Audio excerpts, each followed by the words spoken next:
Política está en nuestro país. Ayer nomás, anoche, se lanzó oficialmente la candidatura del expresidente Sebastián Piñera, pero han pasado cosas también en la nueva mayoría. Dentro de sus mismas filas reclaman desorden. Han pasado cosas en el Frente Amplio. Hay hartos candidatos presidenciales. Conversamos de todos estos temas, los analizamos con Mauricio Morales, doctor en Ciencia Política, máster en Ciencias Sociales, magíster en Ciencia Política, hoy académico de la Universidad de Talca aquí en Santiago. ¿Cómo estás, Mauricio? Hola, ¿qué tal? Muy buenas Tanto tardes. título. Buenas tardes. Muy bien, anoche atento viendo el lanzamiento de la precandidatura todavía de Sebastián Piñera. Vamos a ver qué pasa ahí en la primaria. Atento también a una serie de movimientos, como decía Paula, que se han generado en las últimas horas. En una primera visión, lo que ocurrió anoche con Piñera. Alabado por unos, muy criticado por otros. Hoy día incluso con mención de la presidenta Bachelet, aunque no lo menciona. ¿Cómo lo viste? Mira, pensando en las elecciones primarias, hay que tener muy en claro que mientras las elecciones primarias se ganan por los costados, es decir, se gana apelando a los electores más fieles y los electores más duros, la presidencial se gana por el centro.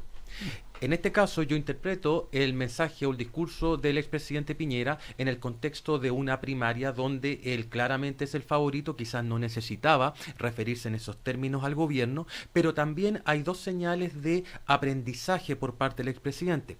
La primera es que aparece junto a los presidentes de partido. Y acá solamente un dato, fíjense ustedes que en el primer gabinete que nombra el presidente Piñera, 14 de los 22 ministros eran independientes y 19 de los 32 subsecretarios.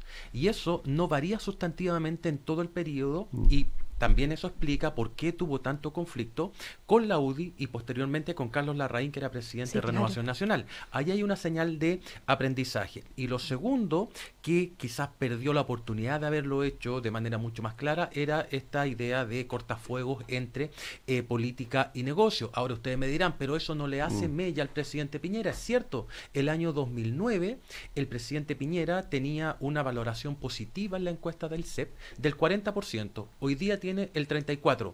No ha variado mucho a pesar de todo lo que se ha sabido y son los otros liderazgos los que han venido a la baja. Por lo tanto, a lo mejor este tipo de temas no lo está afectando tanto. Ahora, Mauricio, hay quienes critican la falta de propuestas anoche de Piñera, pero hay otros que dicen no era el momento para las propuestas. Y apunto a lo que decías tú, tal vez no necesitaba hacer propuestas. Le faltó contenido al discurso de Piñera, más allá del diagnóstico crudo y bien brutal que hace del país y de las reformas del gobierno de Bachelet. E incluso yo diría más, el diagnóstico también está equivocado, el del expresidente Piñera, que fue muy similar al que realizó en su momento el presidente Lagos cuando dijo que en Chile había una crisis institucional y él tenía dudas de que en un año más el sistema resistiera a esto. El presidente Piñera hace lo mismo, pero desde una perspectiva de casi una crisis terminal de la democracia. Pero en ese sentido no le habla a su electorado más duro. Le habla a su electorado más duro porque él está pensando en la elección primaria, pero estoy seguro que cuando llegue el momento de enfrentar la primera vuelta o la segunda vuelta, él va a tener una estrategia de aproximación a los sectores medios. De hecho, el año 2009, él derrota a Frey en los segmentos medios en términos de ingreso socioeconómico y en los electores de centro. Él rompe por el centro, Frey se polariza, le da la entrada a Piñera y eso es lo que revierte el marcador en las elecciones de 2009. En estas elecciones va a ser muy distinto porque si es que la nueva mayoría compiten todos a primera vuelta, Piñera es seguro que va a ganar, no en primera, pero sí va a ganar en segunda. Y ese es el gran dilema que tiene hoy día la nueva mayoría. A ver, pero antes de eso tiene que ganar en la primaria y hay muchos que hoy día, más allá de lo que están señalando las encuestas, y hemos visto también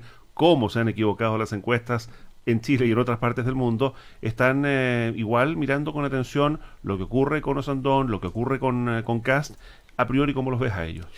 A priori, tienen más posibilidad de dañar a Piñera en términos cualitativos que cuantitativos. Es cierto, Osandón ganó una campaña senatorial imposible frente a Goldborn, no solamente por la imagen que traía Goldberg, sino que también por el tema de los recursos.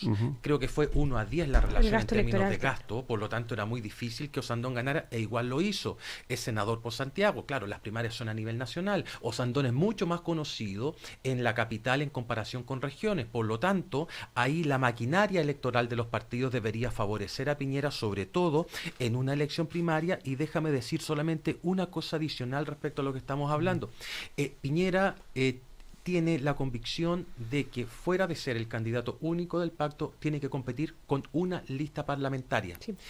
Porque al frente, si es que compiten 2 o más candidatos presidenciales y 2 o más listas parlamentarias, él tranquilamente va a decir, miren, acá está el orden y acá al frente está el desorden. Mauricio, quedémonos con lo que está pasando al frente, que tiene necesaria relación con lo que hizo Piñera ayer, porque más allá de que lo de Piñera no revestía sorpresa, porque era la confirmación de una campaña que según muchos venía hace ya harto rato, se muestra con un bloque, va a ser proclamado este fin de semana por los principales partidos de ese bloque, y en qué pie deja a la nueva mayoría, una nueva mayoría que, por ejemplo, Lagos Weber el lunes nos decía aquí mismo que Piñera está haciendo mucho mejor las cosas que el otro lado. ¿En qué pie queda después de este lanzamiento de Piñera? La nueva mayoría queda sumamente complicada porque Piñera tiene una historia reciente de éxito electoral que va asociado a lo siguiente. Fíjense ustedes que en toda la historia electoral de la derecha, los candidatos presidenciales sacaban mucho más que la lista parlamentaria, o al revés,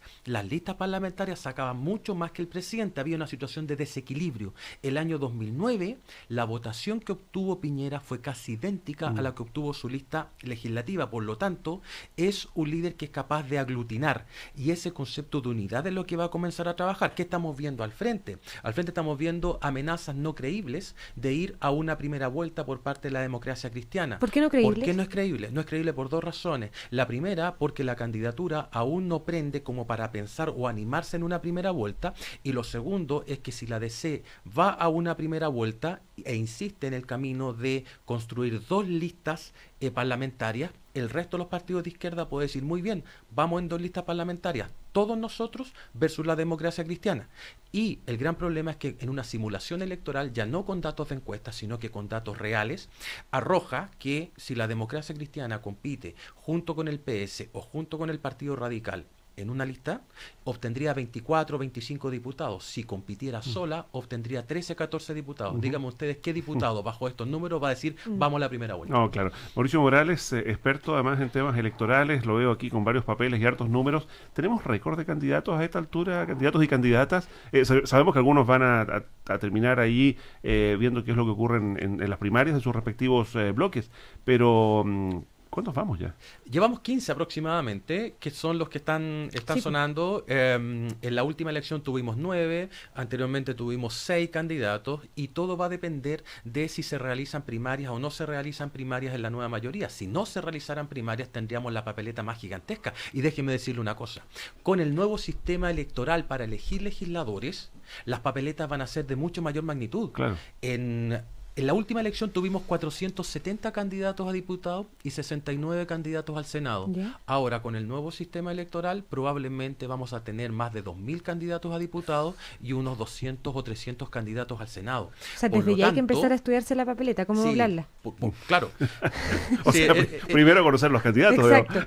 Aunque tenemos experiencia, fíjate que en la elección de Cores anterior, en Arica, en la provincia de Arica, eran 70 candidatos, y en concejales más o menos llegamos a lo mismo. Oye, y esta dispersión, perdón, porque claro, así como hay más candidatos, puede haber más dispersión de votos también. Puede haber más dispersión de votos, y por eso es tan importante que las listas corran unidas en la primera vuelta, porque esta es una elección concurrente con la elección de diputados, senadores, con la elección de Cores, e imagínense ustedes si se llegara a aprobar la elección directa de los intendentes para noviembre de este año. Si eso sucediera, y al ser un cargo uninominal, es muy necesario que las coaliciones vayan unidas. Y es más, en el sistema para elegir diputados, que es un sistema proporcional, donde se van a elegir entre 3 y 8 diputados por distrito, esos sistemas, por más proporcionales que sean, premian a las listas unidas, a las listas más grandes. Por ejemplo, si vamos a un distrito donde hay 5 diputados a repartir,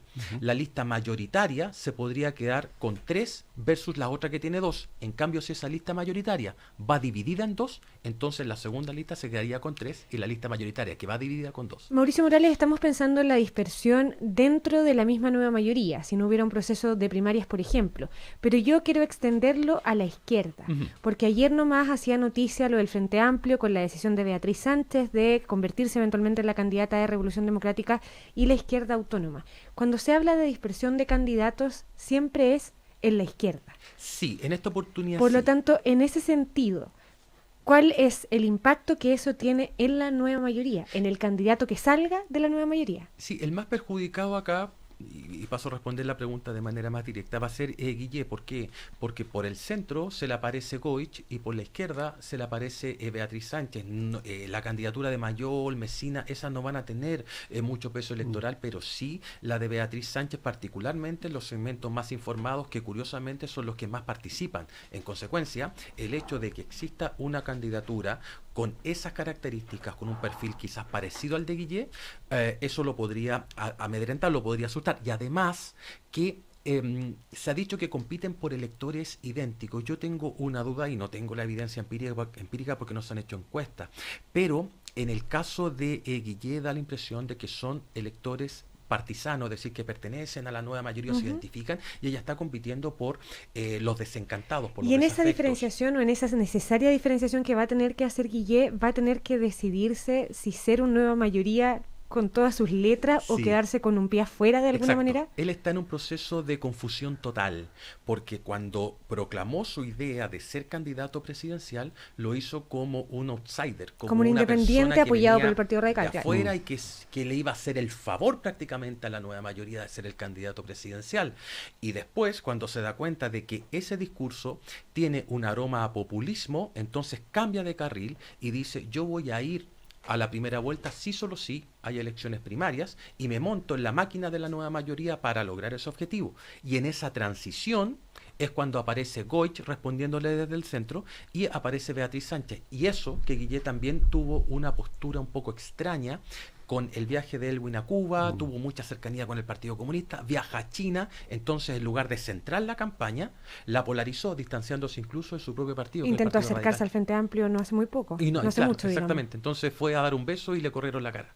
Respecto de los temas que debiéramos comenzar a ver en términos de contenidos, digamos, Piñera asegura que va a empezar, digamos, ya a tener parte de su agenda programática a vista de la ciudadanía, lo mismo con Guille, lo propio mañana con Lagos. ¿Cuáles debieran ser los temas eje, los temas bisagra de alguna manera, los que muevan el electorado hacia uno u otro lado? Sí, mira, en Chile se dice que tenemos un voto muy programático, pero en realidad si pensamos en si la gente se lee los programas, eso no es tan así, pero sí es cierto que a nivel de los élite... partidos se leen según lo que supimos. Sí, pero seguramente los ejes de discusión en el caso de Piñera van a estar puestos sobre lo que él dijo: crecimiento, inflación, desempleo, y haciendo siempre referencia a lo que pasó en su gobierno. De hecho, fíjate que las cifras no son tan malas durante su gobierno, porque el país creció más o menos en promedio un 5,5, cerró su gobierno con un 1,5 de inflación, y el desempleo decreció del 8,6, si mal no recuerdo, al 6,4. O sea, le conviene mostrar sus cifras. Entonces le conviene a él discutir con cifras en mano. En cambio, desde el otro lado va a venir quizás la lucha más del punto de vista de los valores, de mantener De parte de las defender reformas reforma. que hizo la presidenta Bachelet, particularmente en lo que a reforma educacional se refiere. Ya, una última y muy muy cortita porque nos Sí. queda un minuto, pero anoche decían Piñera critica la retroexcavadora y finalmente está haciendo de alguna manera lo mismo, particularmente en el tema de educación, cuando habla de la posibilidad de volver al copago, cuando relativiza la continuidad de la gratuidad. ¿Ese discurso es de primaria o es de campaña? Ese discurso por ahora yo lo leería como de primaria, porque en lugar de la retroexcavadora él ofrece la aplanadora. O sea, aquí parece que la discusión va a ser entre quién pega más fuerte y quién destruye más rápido, cuando en realidad lo que la gente quiere es quién construye más rápido y quién critica menos o quién se confronta menos. Mauricio Morales, doctor en Ciencia Política, máster en Ciencias Sociales, magíster en Ciencia Política, hoy académico de la Universidad de Talca, aquí en la capital, en este análisis necesario, en una semana con información política por todos lados. Muchas gracias por venir, No, a Mauricio. ustedes por invitarme, muchas Que te gracias. vaya Buenas bien. tardes.